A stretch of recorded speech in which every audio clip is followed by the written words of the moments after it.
Saint Martin Island is considered as the key reason behind Bangladesh crisis. This island lies in Bangladesh. उसके ऊपर अगर आप जाएंगे तो वी हैव चाइना, ईस्ट में we have Myanmar and west में we have India. United States of America under Joe Biden wanted this particular island for USA military base बनाना चाहता था वहां पर यूएसए. क्यों? क्योंकि इसके ईस्ट में म्यांमार है, तो USA could counter the China and Myanmar. It could also foster its Indo Pacific agenda in Indian Ocean. And then India का जो नॉर्थ ईस्टर्न स्टेट्स हैं लाइक मणिपुर, नागालैंड एटसेट्रा, वहां पे USA wanted to spread its missionary activities. USA demanded this land so many times from Sheikh Hasina, who is the president of Awami League as also the prime minister of Bangladesh in 2024 में. तो but Sheikh Hasina was denying USA कि हम आपको ये land नहीं दे सकते हैं.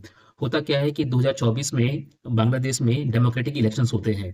Democratic election में जो है शेख हसीना 4th टाइम जीत करके आती है इलेक्शन को 15 ईयर्स के रूल के बाद. बट यूएसए को पता है कि अगर शेख हसीना रहती है पावर में तो यूएसए को कभी भी ये सेंट मार्टिन आइलैंड उसको नहीं मिलेगा. यूएसए क्या करती है, मोहम्मद यूनुस जो कि जिनका कोई पॉलिटिकल बैकग्राउंड नहीं है but he is a Nobel laureate, तो नोबेल लॉरिएट के नाम पे जो उनकी क्रेडिबिलिटी बनी है उसी के नाम पर वो क्या करते हैं कि यूएसए में जो है उनका बांग्लादेश में क्या करते हैं, उनका एक की रोल लेकर के आते हैं. इट इज ऑल्सो सेड कि जो मोहम्मद यूनुस हैं उनका वो सीआईए के एजेंट हैं.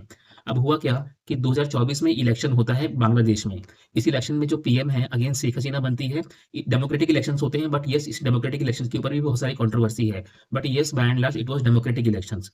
अब इसके बाद क्या होता है कि डेमोक्रेटिक इलेक्शन के बाद जो शेख हसीना है एक रिजर्वेशन कोटा लेकर के आती है जहाँ पे नियरली 30% सीट्स होते हैं रिजर्व कर देती हैं. इस चीज को लेकर के जो यूथ के अंदर एक क्राइसिस आता है कि उनके लिए जॉब्स एंड एजुकेशन मुश्किल पड़ जाएगा. तो व्हाट हैपेंस कि जो ये उस्मान हादी है ही बिकम्स द यूथ लीडर. और यूथ लीडर बनने के बाद क्या करते हैं, शेख हसीना की गवर्नमेंट के साथ ही डायरेक्ट टक्कर लेते हैं एंड देन इनकी गवर्नमेंट को टॉपल डाउन करवा देती है with the help of this leader USA. And इसके कुछ टाइम के बाद क्या होता है कि जब लड़ाई चल रही है शेख हसीना की गवर्नमेंट एंड दिस पर्सन के बीच में, तो उनके बाद उस्मान हादी का एक कॉन्ट्रोवर्शियल डेथ हो जाता है. कॉन्ट्रोवर्शियल डेथ होता है तो ये कहा जाता है कि इसके अंदर हिंदू पीपल है उनका डेथ, उनका रीजन है because Mohammad Yunus is also against Hindus and minorities. तो कुछ टाइम बाद क्या हो रहा है कि this person is dying and this person is Sheikh Hasina is ousted. इनको कंट्री से बाहर निकाल दिया जाता है. अल्टीमेटली विनर कौन है, यूएसए है इसके अंदर विद मोहम्मद यूनुस.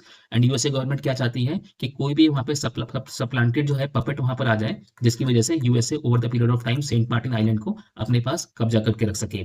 इसके अंदर और भी की कैरेक्टर्स हैं, की थीम्स हैं जिसके ऊपर मैं आने वाले टाइम में शॉर्ट्स लेकर के आता रहूंगा. If you like this video please subscribe, like and comment. इसके अलावा और किस चीज के ऊपर आपको वीडियो चाहिए you can tell me in the comments. Thank you.